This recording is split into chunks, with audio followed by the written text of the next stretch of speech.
Europe calls for U.S. reset at security talks. MAGA versus MAGA Georgia election exposes divisions in Trump's base. U.S. allows oil majors to broadly operate in Venezuela. New energy investments. European leaders are calling for a reset in relations with the United States, as tensions over security and defense dominate discussions at the Munich Security Conference. German Chancellor Friedrich Merz urged the creation of a new transatlantic partnership, while French President Emmanuel Macron pushed for a stronger, more self-reliant Europe. British Prime Minister Keir Starmer is expected to warn that Europe must depend less on Washington for its defense, describing the continent as a, quote, sleeping giant. The conference comes amid strained ties after President Donald Trump criticized European nations and threatened to take over Greenland, raising concerns about the future of the alliance. Leaders stressed that NATO remains vital for both sides, with Merz saying the alliance benefits the United States as much as Europe, and calling for renewed trust.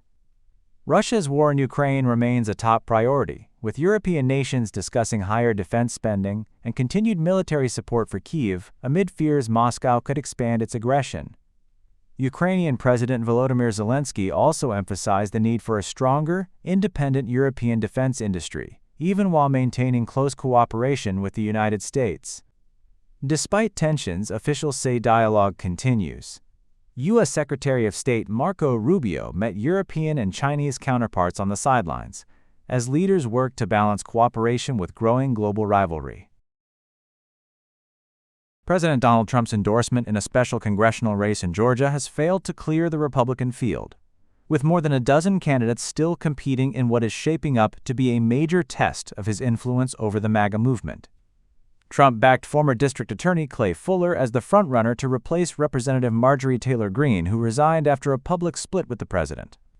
However, 14 other Republicans, along with 3 Democrats and 1 independent candidate, remain in the race ahead of the March 10th election. Many Republican contenders are presenting themselves as the true champions of Trump-style populism, highlighting growing divisions within the MAGA base. Interviews with voters suggest that Trump's endorsement alone may not determine the outcome, with several saying local priorities matter more than presidential backing. Georgia's 14th district has long been a conservative stronghold, but the crowded race signals a shifting Republican landscape as the party begins to look toward its future leadership. The split vote could give Democratic candidate Sean Harris a chance to reach a runoff, though a Democratic victory remains unlikely in the heavily Republican district. Overall, the contest is being closely watched as a measure of Trump's political strength, and as an early indicator of Republican unity ahead of the upcoming midterm elections. The United States has significantly eased sanctions on Venezuela's energy sector, marking the most substantial relaxation since U.S. forces removed President Nicolas Maduro last month. This move is designed to revitalize Venezuela's oil industry and attract foreign investment. General licenses issued. The U.S. Treasury's Office of Foreign Assets Control, OFAC, issued 2 general licenses. The first permits major oil companies, Chevron, BP, Eni, Shell, and Repsol, to resume operations in Venezuela. The second allows global companies to negotiate new oil and gas contracts with PDVSA, contingent upon separate OFAC approvals. Financial oversight. All payments, including royalties and taxes, must be routed through a U.S.-controlled foreign government deposit fund. This mechanism ensures transparency and prevents funds from reaching sanctioned entities. Exclusions. The licenses explicitly prohibit transactions involving entities from Russia, Iran, China, North Korea, and Cuba, or any joint ventures with these countries. In tandem with U.S. sanctions relief, Venezuela's National Assembly approved significant reforms to its hydrocarbons law. These changes aim to attract foreign investment by allowing production participation contracts, CPPs. Private companies can now operate and export oil without forming joint ventures with PDVSA, breaking the state's long-standing monopoly. Reducing tax burdens. The reforms lower income taxes for energy projects and remove several additional levies, although a new hydrocarbon tax has been introduced.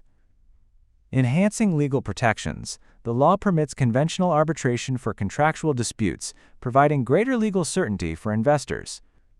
U.S. Energy Secretary Chris Wright indicated that oil sales from Venezuela have reached $1 billion since Maduro's removal, with expectations of an additional $5 billion in the coming months. The U.S. aims to attract $100 billion in energy investments to Venezuela, with proceeds managed through a fund in Qatar until a representative government is established.